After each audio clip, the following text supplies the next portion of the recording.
Dopamina não é sobre prazer, é sobre motivação. E o sistema dopaminérgico ele foi desenvolvido para você viver num ambiente onde você sempre precisa estar engajado buscando alguma coisa. A sociedade hoje ela é tão deprimida e tão ansiosa justamente por isso. Você fica muito agitado, muito feliz treinando ouvindo música na academia. Cara, joga uma moeda para cima. Se cair cara, você vai pro treino ouvindo música. Se cair coroa, você não vai. Boicotando seu treino? Não, eu tô usando o sistema dopaminérgico a meu favor. Eu comecei a estudar esse neurotransmissor chamado de dopamina, por quê? Primeiro porque ele tem essa função modulatória, tá? Então ele consegue mexer, cara. A dopamina é como se fosse você pegar um plástico e você esquentar ele. Você pode remodelá-lo da forma que você quer. É isso que a dopamina faz no seu cérebro. E ela é um neurotransmissor incrível. É fascinante esse neurotransmissor. Eu cada vez tenho estudado mais, cada vez tenho estado mais interessado, porque ela faz muitas coisas no nosso comportamento. Por muito tempo se achava que a dopamina tinha relação com prazer. Não é totalmente errado essa visão, mas na realidade parece que a dopamina tem mais relação com motivação. Então o que acontece? Tem alguns experimentos bem maneiros que fazem o seguinte: você pega um animalzinho de laboratório e você depleta, você destrói neurônios dopaminérgicos desse animal. Esse animal ele é capaz de sentir prazer. Então se você bota esse animal no ladinho de uma alavanca, onde ele clica na alavanca e vem comida ou vem cocaína intravenosa nele, ele fica clicando a alavanca. Ou seja, mesmo sem dopamina, o animalzinho faz aquele comportamento para obter recompensa. Só que se você movimenta o animalzinho um corpo de distância, literalmente, você movimenta o animal um corpinho dele pro lado, ele já não caminha até a alavanca para clicar a alavanca de novo. Entendi, então ele não tem a motivação necessária pra chegar lá e sentir o prazer. Ele sente o prazer. Se ele tá aqui, ó, o animalzinho, depletou os neurônios dopaminérgicos, ele pega a comida e come. Ou clica na alavanca pra ter a cocaína injetada na veia dele.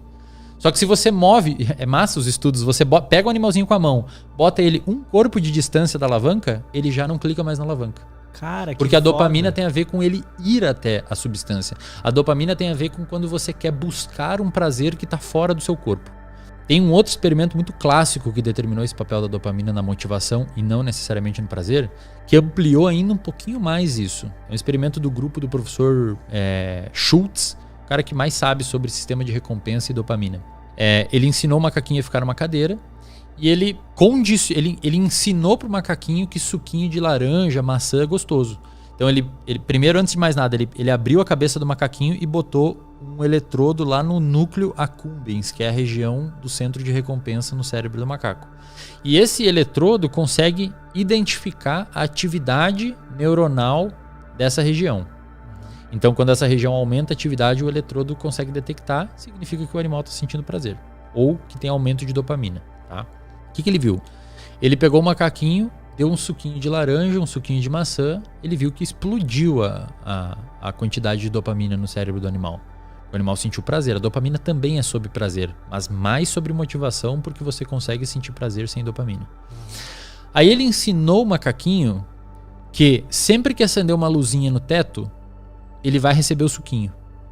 E ficou registrando na cabeça do macaco quando que aumentava a dopamina na cabeça do macaquinho. Ele viu que quando o macaquinho enxergava que acendeu a luzinha no teto, a dopamina aumentava muito no cérebro dele. Quando ele bebia o suco, já não tinha mais dopamina.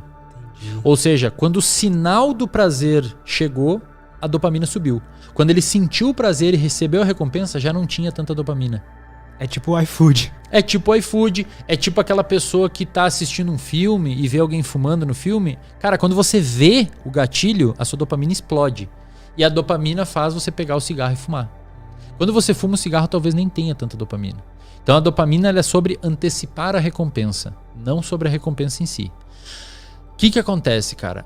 A dopamina e o sistema dopaminérgico, de uma maneira geral, foi desenvolvida à luz da nossa evolução para viver num ambiente onde não tem tanto sinal dopaminérgico, onde não tem tanta disponibilidade de situações hiperdopaminérgicas como hoje. Que fica te estimulando o tempo inteiro. Exato. Então a dopamina, quando você abre um livro de neurociência clássico, você vai ver que o que eles usam para explicar a motivação? Comportamento de beber água, comportamento de comer, de se alimentar, sexo. Por quê? Porque A dopamina funcionou para isso durante a nossa evolução. A gente acordava de manhã nas cavernas lá e tinha que ficar motivado e preocupado com o que ia comer, se tinha água para beber ou se ia cuidar da prole e etc. Faz sentido. Hoje a gente não precisa se preocupar mais com isso. Inclusive tem alguns pesquisadores que argumentam que a sociedade hoje ela é tão deprimida e tão ansiosa justamente por isso. Porque o nosso sistema ele se desenvolveu para se preocupar com algumas coisas e hoje a gente não precisa se preocupar com tanta coisa. A gente não precisa urgentemente de coisas hoje vitais para viver. Via de regra, as pessoas têm coisas para comer, as pessoas têm água para beber e abrigo para dormir. E o sistema dopaminérgico ele foi desenvolvido para você viver num ambiente onde você sempre precisa estar engajado buscando alguma coisa. E hoje muitas vezes a gente está em casa no sofá, tem comida na geladeira, tem água ali, os seus pais te ajudam, etc. E você fica, e aí, o que eu faço agora? Aí o seu sistema de dopaminérgico muitas vezes te joga pra quê? Pornô em excesso, videogame, drogas.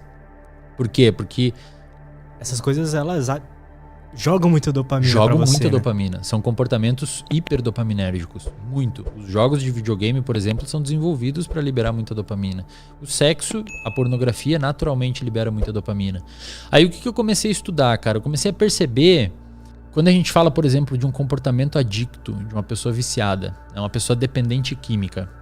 Ela é uma pessoa, se você pegar um estudo de ressonância magnética funcional e olhar o cérebro de um usuário de cocaína enquanto você injeta cocaína nele, você vai ver que a ligação da dopamina com o receptor de dopamina é mais baixa que o cérebro de uma pessoa saudável. Ou seja, ocorre um downregulation. O que é downregulation? De tanto você bombardear o sistema com dopamina, devido ao uso da droga, ocorre uma adaptação para baixo do seu sistema. Então o seu basal de dopamina fica mais baixo. É por isso que você sempre precisa ficar buscando aquilo. Por quê? Porque o seu basal está cada vez mais baixo e você tenta desesperadamente aumentar a sua dopamina com a droga, só que ele cai ainda mais. O nosso corpo ele se regula muito assim. Se você come muito açúcar, o seu pâncreas vai liberar muita insulina. E conforme você vai liberando bombas e bombas de insulina, a sua célula começa a criar uma situação chamada de resistência à ação da insulina. E a resistência à ação da insulina é mais ou menos por isso. O receptor de insulina sai da célula e você começa a não ter a ligação de insulina e não ter a entrada de glicose na célula. Eventualmente você desenvolve diabetes. A droga no cérebro faz mais ou menos a mesma coisa, Lutz. Obviamente, ninguém aqui está falando que pessoas que comem açúcar são viciadas em drogas. Não. Mas o açúcar, a gordura, a pornografia, comportamentos de uma maneira geral são, sim, liberadores de dopamina. Não num pico tão grande quanto uma droga, por exemplo, uma anfetamina, uma cocaína, alguma coisa nesse sentido. Mas ainda assim, você jogar jogos de uma maneira geral, cassino, videogame, etc. Às vezes interação social em excesso, quando você desesperadamente procura por aprovação social, comidas hipercalóricas. Existem alguns comportamentos que naturalmente vão aumentando os seus picos de dopamina. E o segredo é assim, imagina que o seu sistema dopaminérgico... O seu sistema dopaminérgico, ele tem dois tipos de liberação. Ele tem uma liberação tônica de dopamina. O que é? Os seus neurônios dopaminérgicos ficam... A liberação tônica é assim, você fica tuf, tuf, tuf, tuf, como se fosse um coração batendo, sempre liberando dopamina. Cronicamente, você sempre está liberando. O dia inteiro. O dia inteiro. E isso muda de pessoa para pessoa. É por isso que tem pessoas naturalmente um pouquinho mais alegres, animadas, etc. E tem pessoas naturalmente um pouquinho mais deprimidas. Por quê? Provavelmente porque essa liberação tônica de dopamina, principalmente na via mesolímbica, provavelmente diminuída nessas pessoas que estão um pouquinho abaixo do normal de humor e aumentada nas pessoas que estão um pouquinho acima. Só que qual que é o problema? Esse disparo tônico, isso, presta atenção aqui, galera, isso que é muito importante. Esse disparo tônico dopaminérgico, tipo coração, buf, buf, buf, ele mantém um nível basal de dopamina no seu cérebro o dia todo. Sim. Só que tem os disparos fásicos de dopamina. Ou seja, buf, buf. O tônico mantém e tem os fásicos. Esses fásicos só acontecem quando? Quando você faz sexo, quando você precisa de comida, quando precisa de água, quando precisa de abrigo, quando você fugir de perigo, quando você joga videogame, quando você bebe álcool, quando você fuma cigarro, quando você vê pornografia, quando você toma muita bebida rica em açúcar, quando você come comida hipercalórica. Isso são disparos fásicos. Qual que é o problema?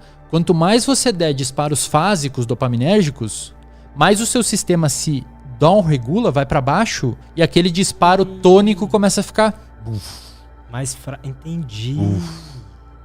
Então, foda, se você mano. tem só prazer, só prazer, só prazer, só prazer na sua vida, na ausência dos disparos fásicos, a sua dopamina é muito baixinha. E isso pode eventualmente resultar em anedonia. E é muito comum na clínica isso, Lutz. O paciente vem falando assim, putz, doutor, eu não sei nada, eu não consigo, eu não sinto mais prazer, eu não sinto mais isso, eu não sinto mais aquilo. Aí você vai ver a pessoa é estável financeiramente, muito boa na carreira dela, já está quase independente do ponto de vista financeiro, mas nada faz a pessoa feliz. Aí você vai ver a vida dela, a pessoa opera só na dopamina fásica. Sai com os amigos segunda para jogar boliche e bebe. Sai com os amigos ali jogar tênis, no dia faz um churrasco. A pessoa ela não vive, prazer, vive o difícil um pouco. Ela não dá um sossego pro sistema dopaminérgico. Aí quando você tira isso dela, é quase como se uma pessoa que usa droga. Fica obviamente não no jeito que uma pessoa que usa droga, mas ela fica anedônica. Então, uma viagem com a família pro interior, num sítio que não tem álcool, não tem nada, perde o sentido. Por quê? Porque o cérebro dela gosta muito de dopamina. Ficou muito exigente. Desenvolveu tolerância. O contrário disso, então uma pessoa que escolhe sofrer mais, ajuda a manter esse basal um pouco mais alto também ou não? Ajuda, não necessariamente o basal um pouco mais alto, mas ajuda a pessoa a ser mais capaz de sentir muito prazer quando é submetido a alguma coisa simples. E cara, isso acontece, obviamente a gente está falando de extremos aqui, mas o nosso sistema dopaminérgico, ele não foi feito para você ficar bombardeando ele de dopamina sempre. Não pode, porque se você ficar bombardeando ele com dopamina sempre, vai ocorrer esse down-regulation dos disparos tônicos e você eventualmente vai ter mais dificuldade de alcançar o prazer com coisas simples. Então qual que seria o grande segredo?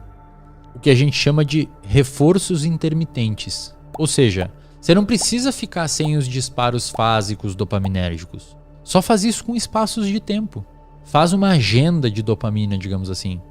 E cara, isso a gente fala aqui nas questões mais extremas, como por exemplo patologias, depressão, vício, etc, né? Mas isso acontece nas coisas mínimas também. O Huberman falou lá, por exemplo, no episódio dele, se você gosta de treinar com música, você fica muito agitado, muito feliz treinando ouvindo música na academia, cara, joga uma moeda pra cima. Se cair cara, você vai pro treino ouvindo música. Se cair coroa, você não vai. O seu sistema dopaminérgico adora um talvez, cara. Nossa, lembra do macaquinho que eu falei lá do... Lembra do macaquinho que eu falei do suco? Com o tempo, se o macaquinho aprende que sempre depois da luzinha ele ganha suco, ele para de liberar dopamina quando vê a luzinha. Caralho. Porque a recompensa é certa já. Então assim, primeiro, o que a gente tira disso tudo, né? Leva a mensagem pra casa aí. Dopamina não é sobre prazer, é sobre motivação. Dopamina é sobre a antecipação do prazer. Então o macaquinho que sabe que vai ganhar o suquinho quando acende a luz, ele libera bastante dopamina quando vê a luzinha. Quando ele ganha o suco, ele já não libera tanta dopamina. Assim é com a pessoa em casa que quando pede a pizza no iFood, chega a pizza, ela já nem tá tão mais motivada a comer a pizza, às vezes até se arrepende de ter pedido, porque pediu, eu quero a pizza, eu vi a pizza no filme, e aí pede uma puta pizza, e chega a pizza, ela fala, caramba, por que eu fiz isso? Dopamina. Ou seja, a sua dopamina já baixou, você não tá mais motivado a comer. Foi o gatilho que liberou a dopamina. E o macaquinho que aprende que sempre que depois que acender a luzinha ele ganha, a luzinha já não libera mais dopamina no cérebro dele. Agora, se você pega um grupo de macaquinho e bota 50% das vezes que acender a luzinha ele ganha o suquinho e 50% não, a dopamina aumenta ainda mais do que antes. Porque a dopamina é sobre novidade. Tipo assim, ele fica, será que agora que acendeu a luzinha eu vou ganhar aquele suquinho de laranja? E a dopamina explode, cara. Ele quase quer sair da cadeira. Então a dopamina é sobre você antecipar uma possível recompensa que vai vir. Isso é dopamina. Entendi. O que os cassinos fazem, Lutz? Os cassinos trabalham muito bem com o sistema dopaminérgico, principalmente com esses reforçamentos intermitentes. Se você vai num cassino e sempre que você girar a boletinha lá você ganhar dinheiro, perde a graça. Eu não quero mais, nada me motiva mais a fazer. Ou sempre ganha recompensa. Agora, se você talvez girar na alavanca, se você girar a alavanca e talvez ganhar uma recompensa, meu, seu sistema dopaminérgico vai ficar louco. Então, botando isso em termos práticos, como o Huberman falou lá. Cara, se você quer treinar ouvindo música, eu gosto muito de treinar. Escuto Racionais, Djonga, adoro escutar música enquanto eu treino, me ajuda muito. Só que ultimamente tem dias que eu não escuto de propósito. Aí você vai pensar assim, pô, mas você tá boicotando seu treino? Não, eu tô usando o sistema dopaminérgico a meu favor. Cara, eu acho que eu percebi isso. Eu tava treinando sempre, porque eu sabia que aquele estilo de música me dava pump direto. Depois de um mês treinando, parou. Exato. Nem tinha mais vontade de ouvir. Dopamina adaptou o sistema. Agora, se você joga uma moedinha pra cima, se cair cara, você treina com a música. Se cair coroa, você não treina. Cara, todo dia você vai querer jogar a moedinha e vai ficar, tipo, um friozinho na barriga. Cai. E aí caiu, meu. E você vai poder ouvir a música, você vai ficar muito feliz, cara.